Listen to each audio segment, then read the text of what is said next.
Makanya saya bilang teman-teman, banyak kan di antara muslim-muslim kan ngajakin saya, "Coba kamu berani nggak diskusi offline?" Mana bisa orang Islam diskusi offline? Belum sanggup orang Islam itu diskusi offline. Karena apa? Karena nanti ketika diskusi offline, ya seperti tadi itu, halal darahmu. Tidak mampu mereka, membantah mereka tidak mampu, menjawab mereka tidak sanggup. Yang mereka sanggup itu mempersekusi orang. Satu-satunya kekuatan yang masih dimiliki orang-orang Islam adalah kekuatan mempersekusi, memenjarakan. Kan sudah saya bilang, kalau ada kalian muslim-muslim, ulama-ulama yang nonton channel Edis TV, mendapati channel Edis TV memfitnah, ramai-ramai kalian datang ke Mabes Polri. Udah dibilang kok. Apa kalian tuli, conge atau bagaimana?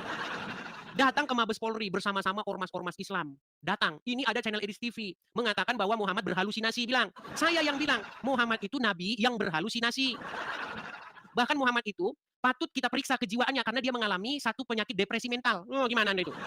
Loh, saya siap mempertanggungjawabkan perkataan saya. Muhammad menurut literasi-literasi yang saya baca di dalam sejarah-sejarah agama Islam mengalami halusinasi.